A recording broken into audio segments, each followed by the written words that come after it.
आज हम स्वीकार्यता के नियम को समझते हैं। किसी व्यक्ति के उसके स्वभाव सहित स्वीकार करने की कला ही स्वीकार्यता का नियम है। यानी कि स्वीकार्यता का नियम हमें किसी व्यक्ति के स्वभाव, उसके गुण सहित स्वीकार करने सिखाती है। तो चलिए इसको स्टार्ट करते हैं। स्वीकार्यता का नियम क्या है? जैसा कि हम जानते हैं कि मनुष्य एक सामाजिक प्राणी है। वह समाज के लोगों के बीच मिलकर रहता है, क्योंकि ऐसी उसकी प्रवृत्ति होती है। हमें यह भी पता है कि एक समाज के अंतर्गत विभिन्न प्रकार की स्वभाव एवं प्रकृति के लोग पाए जाते हैं। अनेक जाति, धर्म एवं कई प्रकार के विचारधारा के लोगों से समाज बनता है। इन अनेकता के बीच एकता के साथ बने रहने के लिए स्वीकार्यता का जानना बिल्कुल आवश्यक है।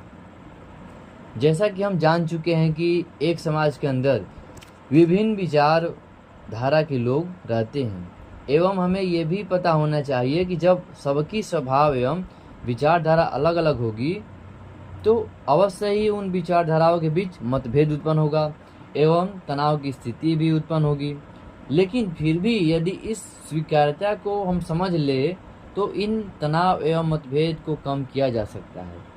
ईश्वर ने हमें जानबूझकर अलग विचार एवं स्वभाव के साथ पैदा किया है। अब उन विभिन्नता के बावजूद सामंजस्य को स्थापित करने की कला हमारे अंदर होनी चाहिए, और इस सामंजस्य के लिए किसी और चीज़ की नहीं बल्कि सिर्फ स्वीकार्यता को समझना होगा। तो अब हम स्वीकार्यता को समझते हैं कि आखिर क्या होती है ये स्वीकार्यता। हम समाज में रहते हैं और प्रतिदिन अच्छे एवं बुरे लोगों के बीच हमारा उठना बैठना रहता है।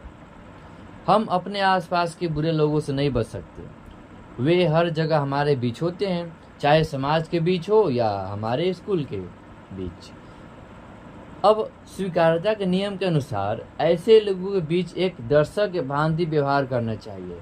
यानी जिस प्रकार क्रिकेट स्टेडियम के बीच दर्शक का काम होता है सिर्फ मैच देखना, न कि खिलाड़ियों को समझाना या उनके बीच जाकर उनको उनकी गलतियों को बताना। उसी प्रकार यदि समाज में या अपने जीवन के किसी भी समय या लोगों के बीच रहकर उनकी गलतियों को देखना एवं सिर्फ देखना और नज़रअंदाज करना ही स्वीकार्यता है।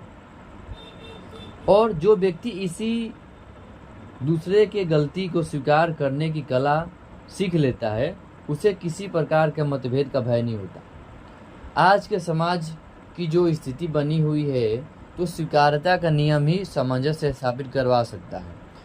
स्वीकार्यता का सीधा सा मतलब है दूसरों की गलतियों या बुराइयों को स्वीकार करना, पर ध्यान रहे स्वीकार करने के बाद उसे नज़रअंदाज भी करना है, उसे अपने अंदर धारण नहीं करना है।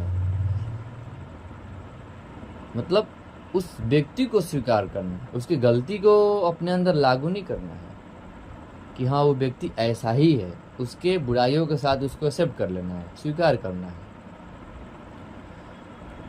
स्वीकार करने के विचार से शायद सब लोग सहमत ना हो, पर मेरे विचार से सुख चैन से जीने का सबसे बेहतर तरीका स्वीकार्यता का नियम ही है। हम सबको बदल नहीं सकते, क्योंकि हमारे संविधान में अभिव्यक्ति की आज़ादी मिली है, इसलिए हम किसी को उनकी मनमानी से नहीं रोक सकते। हाँ, इतना जरूर कर सकते हैं कि उस व्यक्ति को उसके उस व्यवहार सहित स्वीकार कर सकते हैं एवं साथ ही खुद को उन बुराइयों से बचा सकते हैं।